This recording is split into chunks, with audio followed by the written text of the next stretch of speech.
सर्वांना good morning. तुमचं सर्वांचं खूप सारं स्वागत आहे आजच्या एका नवीन ब्लॉगमध्ये. तर सकाळी सकाळी मस्त अशी सुरुवात आमची झाली म्हणावी लागेल. पण झाला गोंधळाचा पाण्याचा शॉर्टेज असल्यामुळे बाकीचे काहीच काम आवरलेले नाही. पाणी येण्याचा वेट करत होतो. आता 8:30 वाजलेत आणि त्याच्यामध्ये जायचं आज बस त्याला. रात्रीची ठेवलेली खरकटी भांडी पण तशीच ठेवले ते, कारण पर्यायच नव्हता पाणी नसल्यामुळं. तर आले का पाणी आता बऱ्यापैकी? हां, थोडं पण नाही आलं, पण आपण वापरू शकेल एवढं आजच्या दिवस तरी थोडंफार. तुम्ही काही त्या चुली पुढे बसले त्याच तुम्ही लावली मग चुली पुढे शेकताय काय? हा, चुलीवरचं कडकडीत पाणी. काल पण आम्ही चूल लावली होती, गॅस नव्हती तेव्हा, आहे की नाही? एमर्जन्सीला बरी आहे कधी मध्ये. हे पाणी तापवतात त्या चुलीवरती, गाड्यांचा धडधड आवाज.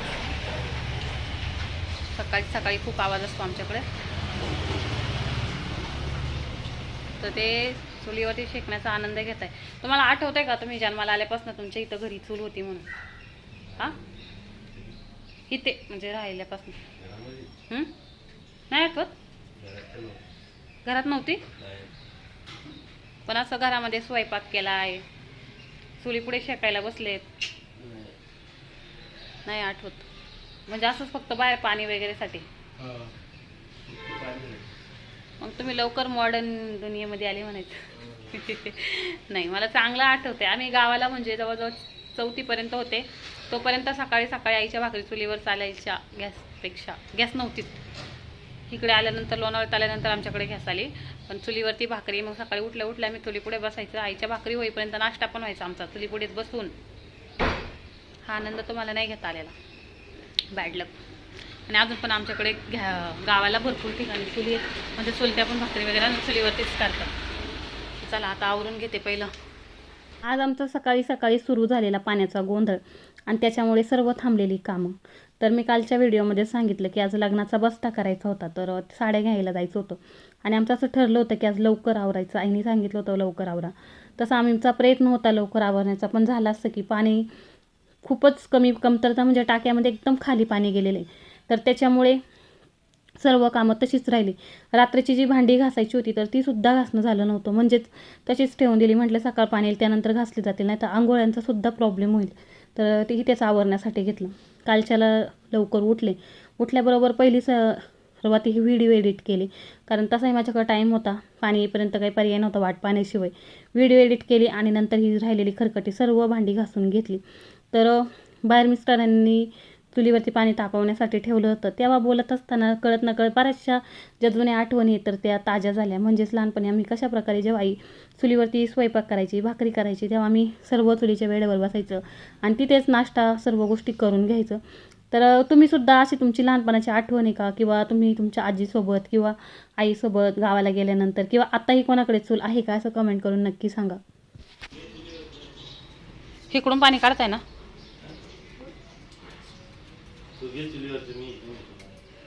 का हा, वरती एवढं पाणी नाहीये, चुलीवरचं घ्या. हात तरी आहे का?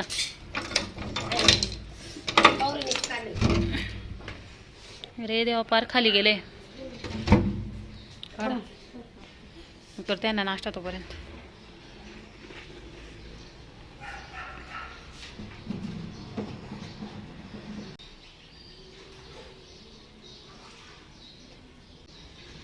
धुवून टाकायची टाकी त्यानंतर, कारण की मध्ये घाण झालेली होती त्याच्यामध्ये.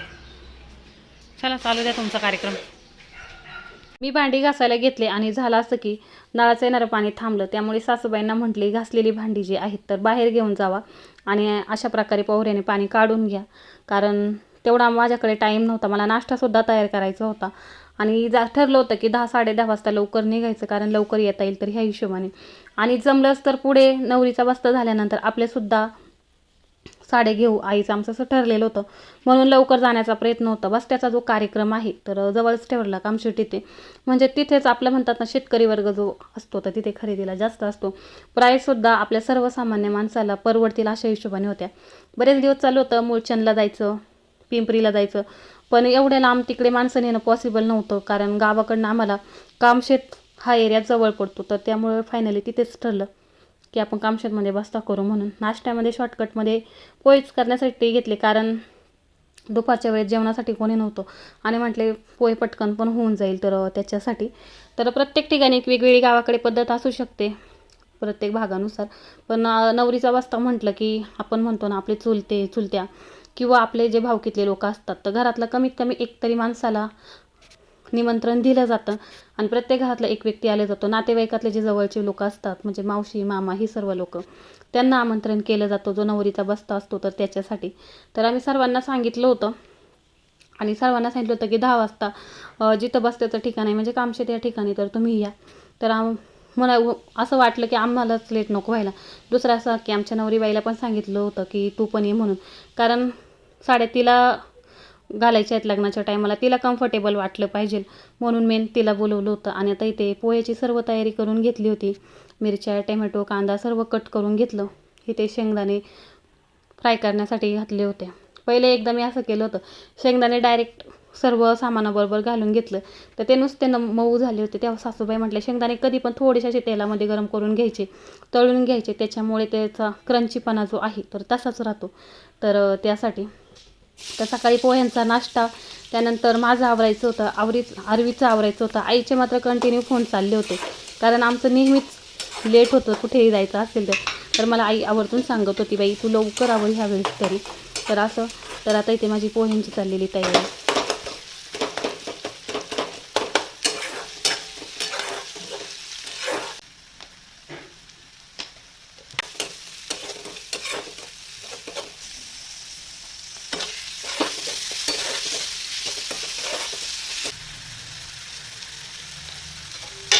कांदा, टोमॅटो, मिरची, कढीपत्ता हे सर्व तेलामध्ये घालून व्यवस्थित परतून घेतलं.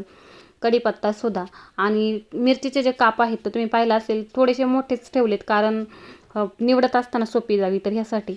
दिसायला थोडंसं छोटे असेल तर छान वाटतं पोह्यांच्या हिशोबाने, पण मी जरा मोठेच ठेवते. असे काही पदार्थ असतात की त्याच्यामधल्या मिरच्या खाल्ल्या जाऊ शकत नाही, तर त्याचे काप मी अशा प्रकारे मोठे घालते आणि व्यवस्थित सर्व गोष्टींनी तेल सोडल्यानंतर म्हणजे एकदम बारीक झाल्यानंतर तेलामध्ये परतून पोहे घालून घेतले आणि त्याच्यावरती मस्त अशी कोथिंबीर. तर आजचा नाश्ता म्हणावा लागेल कांदा पोहे. घरात बाकीचे सर्वजण आवडीने खातात, मला काही फारसे आवडत नाही म्हटलं तरी चालेल. माझ्या नाश्त्याचा प्रश्न होताच, तर मी माझ्यासाठी भाकर केली होती नंतरून आणि नंतर आवरण्यासाठी घेतलं.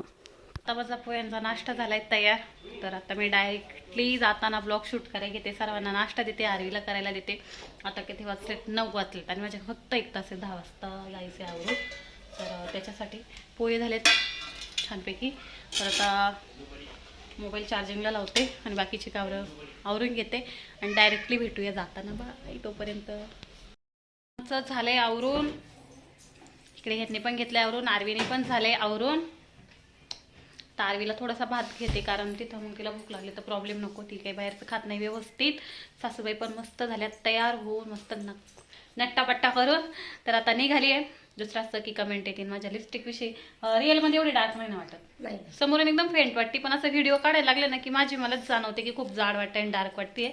मग रिअलमधून फेंटमध्येच असते, फक्त तो तिखट आहे. हां, फक्त व्हिडिओमध्ये असं वाटतं डार्क आहे, कारण की समोरून लगेच समजतं. तर असं. तर चला आता साड्यांची शॉपिंग बस्ता कसा होतोय, पुढे व्हिडिओ कंटिन्यू करा म्हणजे तुम्हाला समजेल कसा होतोय बस्ता, काय होतोय. तर आता पहिला आरवीला भात भरते आणि मग पुढे व्हिडिओ कंटिन्यू. मेरी यारा तेरी गम, मला असं कसं तरी झालं ना गाडीमध्ये. हा ना, एकदम मजा झाली.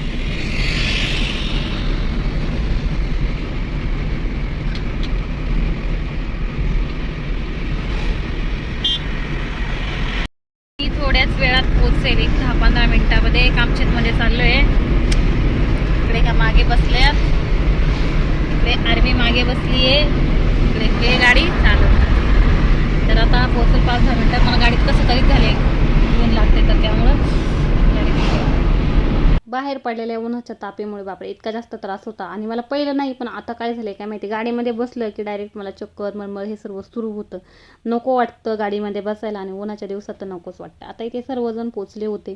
सर्वांच्या डिस्कशननुसार ठरलं की कुठे बस्त्याला जायचं म्हणून. तर बस्ता दाखवण्यासाठी हळदीच्या साडींपासूनच सुरुवात होते. तर इथे सुरुवात झाली होती दाखवण्यासाठी. आमची नवरीबाई दिसत होती साडी वगैरे वेअर करून आली होती.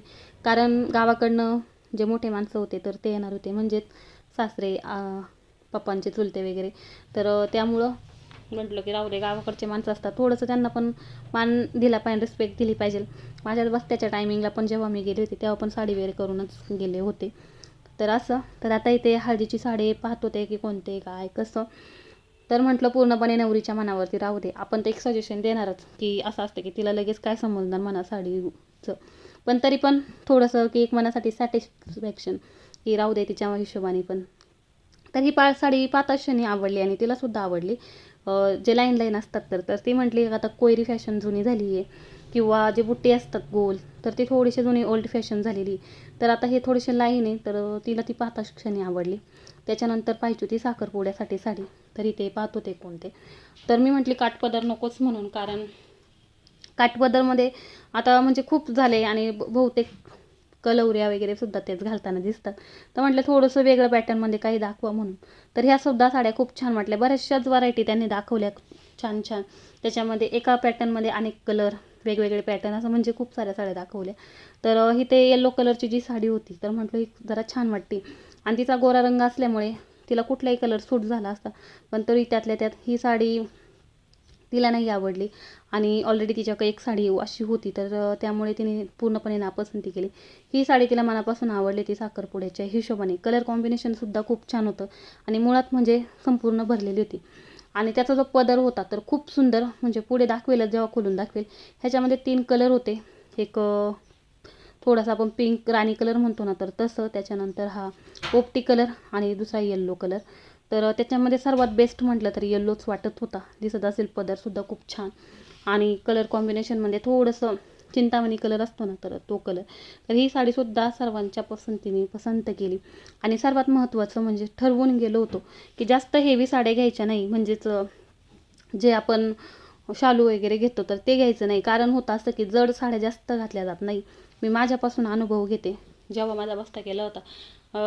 पावसाळा उघडला आणि लगेच दिवाळीच्या टाईमला लग्न होतं, आणि असं ठरण्यात आलं की लोणावळ्यातच बस्ता करायचा. त्यामुळे सर्व जो गेल्या वर्षाचा स्टॉक असतो तर तोच दाखवण्यात आले होते. आणि अशा वेळेस काय केलं, नाईलाजाने 2 शालू घेतले. आणि परिस्थिती अशी 5 वर्षामध्ये फक्त 1 किंवा 2 वेळा त्या साड्या घालण्यात आल्या. त्याच्यामुळे तिचा असं पूर्णपणे नकार होता की मला शालू घ्यायचंच नाही.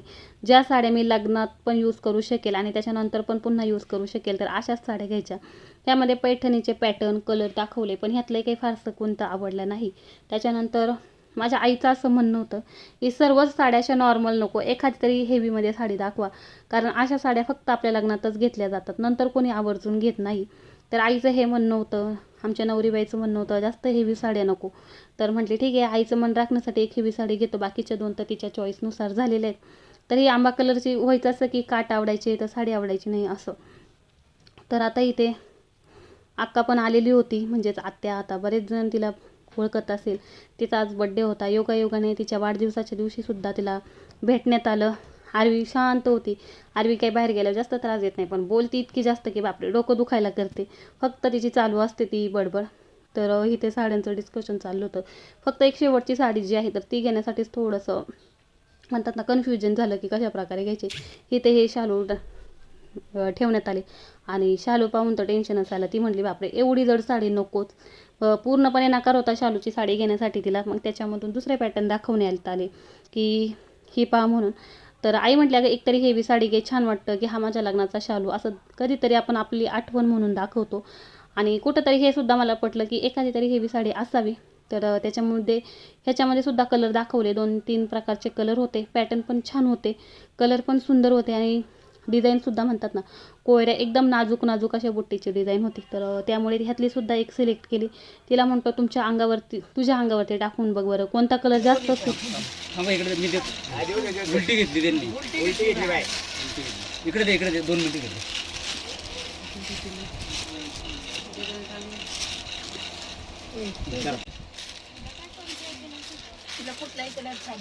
ती पण टाका अलीकडच्या साईडला, ही टाका.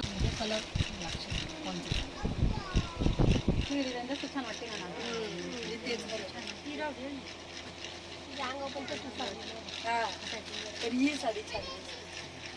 तर फायनली आमच्या लग्नाच्या 3 साड्या फायनल झाल्या. एक साखरपुडा, एक लग्नासाठी आणि एक हळदीसाठी, अशा 3 साड्या असतात. आणि एक तेल साडं म्हणून असती, तर तिचा ती पार्टीवेअर घ्यायची होती, म्हणून ती इथं न घेता म्हटलं दुसरीकडे पाहू अजून कुठे काही चांगल्या व्हरायटीज भेटतात का. तर इथं असं आता प्रत्येक ठिकाणी मी मगाशी म्हणल्याप्रमाणे पद्धत वेगळी असू शकते. अशा प्रकारे बस्त्याची जी साडी आहे, तर लेडीज पास करतात की एखादी आवडली की, आणि तीच साडी मग असणारे सोबत पुरुष मंडळी त्यांच्याकडे फिरवली जाते आणि सर्वांच्या हातात दिली जाते की बघा साडी चांगली आहे का. आणि पुरुष मंडळीसुद्धा आवर्जून म्हणजे चॉईस बघतात की हा असा कलर असावा, हे सर्व कलर असावा. तर अशी आमच्याकडे बस्त्याची पद्धत म्हणतात ना, मानपान ह्या सर्व गोष्टी. तर आता 2-2 बाजूला काढल्या होत्या हळदीची, प्रत्येक ह्याच्यामध्ये 2-2 चॉईस ठेवल्या होत्या. आणि प्रतीक्षाला म्हणजेच माझ्या काय म्हणतात भाऊजाईला म्हटले आता तुला ह्याच्यातली एक सिलेक्ट करायची, कोणती आवडेल. तर ज्या मला आवडल्या होत्या तर त्याच तिला आवडल्या होत्या, कारण तिने ठरवलेलं होतं की जास्त हेवी नको. तर त्या हिशोबाने सर्व साड्या, पण एवढंच की तिलाही अजून काही फारसं समजत नाही. वयाने म्हणसाल तर अजून खूप लहान आहे, माझ्यापेक्षाही लहान आहे, मयुरीपेक्षा लहान आहे. त्यामुळं एवढ्या सर्व गोष्टींचा तिला अजून अनुभव नाही. तरी पण सर्वांचा मान वगैरे व्यवस्थित ठेवती. काही गोष्टी आपणही समजून घ्यायला लागतील पुढे. कुठंतरी असं वाटतं आतापर्यंत त्याच्या जबाबदाऱ्या पार व्यवस्थित पाडल्या, एक नणंद म्हणून व्यवस्थित पार पाडता आली पाहिजे, कारण माझ्यापेक्षा ती वयाने खूप जास्त लहान आहे. आणि आता इथे साड्या सिलेक्ट झाल्यानंतर त्याला हळदी कुंकू वाहिलं आणि त्याच्यानंतर सर्व लेडीजला हळदी कुंकू दिलं जातं. आणि असा आमचा मस्त झाला बस्त्याचा कार्यक्रम. आता मात्र भूक सर्वांना खूप जास्त लागली होती, सर्वांच्या पोटामध्ये कावळे ओरडायला लागले होते. असं छान वाटलं की मनासारख्या झाल्या, पटकन झाल्या, जास्त कुठल्याही प्रकारे बहा वगैरे तोडमोड झाली नाही, नाहीतर पुन्हा प्रॉब्लेम होतं, इकडून तिकडे तिकडून इथं. पहिल्याच शॉपमध्ये आम्हाला सर्व एकदम व्यवस्थित झालं. बस्ता झालाय करून आम्ही निघालोय नाश्ता करण्यासाठी. आता छान झाल्या साड्या वगैरे, तर नाश्ता करायला निघालो.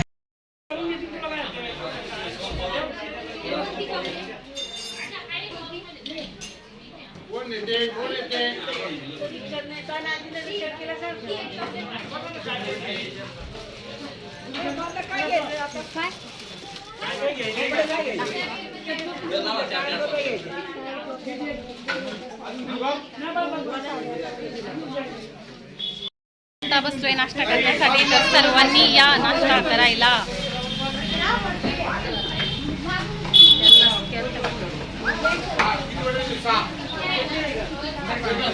तिथे नाश्त्यामध्ये सर्वांना मिसळ मागवण्यात आली होती. सर्वांच्या चेहरे पाहून समजलं असेल की भूक किती जास्त लागली होती, कधी एकदा नाश्ता येतोय अशी परिस्थिती सर्वांची झाली होती. आणि सर्वजण त्याच्याच डिस्कशनमध्ये चाललं होतं, कारण पुढे आपण म्हणतो ना घरचा बस्ता, आपल्याला कोणाला साड्या घ्यायच्या तर त्यासुद्धा करायच्या होत्या. हे बाबांचे सर्व चुलते वगैरे गावाकडून पडत असल्यामुळे सर्व गोष्टी मोठ्यांच्या मनावरती केल्या जातात, कुठे बस्ता करायचा किंवा काय, ह्या सर्व गोष्टी. आणि सर्वांनी नाश्ता करायला बर्थडे गर्ल वाढदिवसाच्या हार्दिक शुभेच्छा तुझ्यातर्फे पार्टी. तर सर्व बसले आता खाण्यासाठी. आता मी पण खाण्यावरती जरा फोकस करते. मेन नवरींच्या साड्याचा बस्ता झाला, ज्यांना घाई होती ते निघून गेले. आता फक्त घरचे माणसं राहिले ते म्हणजे मी, आई आणि प्रतीक्षा. आता प्रतीक्षा म्हणजे माझी भाऊजाई. तर लक्षात ठेवा, प्रत्येक वेळी नवरीबाई किंवा भाऊजाई चांगलं वाटत नाही, तर तिचं नाव प्रतीक्षा. तरी त्या साड्या पाहत होतो, तिला ह्याच्यामध्ये पण एक पार्टीवेअरमध्ये घ्यायची होती, सिम्पल, हलकी फुलफुली, जी तिला नंतरसुद्धा वापरातील, जी तेल साडं ओटीमध्ये जेव्हा विधीच्या टायमाला घातलं जातं तर ती. तरी ते खूप साऱ्या सुंदर साड्या होत्या. ह्या साड्यांमध्ये एक मयुरीने घेतली, एक मी घेतली, एक प्रतीक्षाने घेतली आणि एक मी आईला घेतली. अशा 4 साड्या मी ते सिलेक्ट केल्या. एकच पॅटर्न, आपण म्हणतो ना थीम ठेवलेली आहे, म्हणजे जेव्हा रिसेप्शन असेल तर तेव्हा सर्वांनी अशा प्रकारच्या पार्टीवेअर साड्या वेअर करायच्या म्हणून. तर इथे मी तिला म्हणत होते अंगावर टाकून पहा म्हणून की कशी वाटते साडी. ही साडी तिला पाहताच नाही आवडली. व्हिडिओमध्ये दिसत असताना वेगळ्या दिसतात, समोरून कलर वेगळे दिसत होते, म्हणजेच पिस्ता कलर.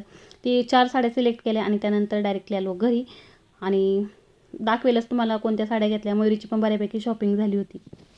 आलोय घरी, ते मयुरीचं चाललंय ड्रेस ट्राय करून बघण्याचं. तरी मी लास्ट घागरा घेतलाय ह्या लग्नासाठी. हे बघा, छान असा घागरा घेतलाय. इथे आईचं जेवण चाललंय, पप्पा इथे उभे थांबले, पप्पांना दाखवायचं तर असं. आणि साड्या नवरीच्या झाल्या, माझ्या झाल्या, आईची पण घेतली. तर उद्या दाखवेल, कदाचित उद्या चाललंय केळवण जेवण करण्याचं. उद्या जमेल ना, तर उद्या चाललंय कोणाला, तर त्यामुळं कॅन्सल झालं आमचं, काय करायचं म्हटले मी. काही आमचं नक्की उद्याचं जेवणाचं चाललंय, बघू आता काय होतं. चला आजचा ब्लॉग इथंच एंड करते, भेटूया पुढच्या नेक्स्ट ब्लॉगमध्ये.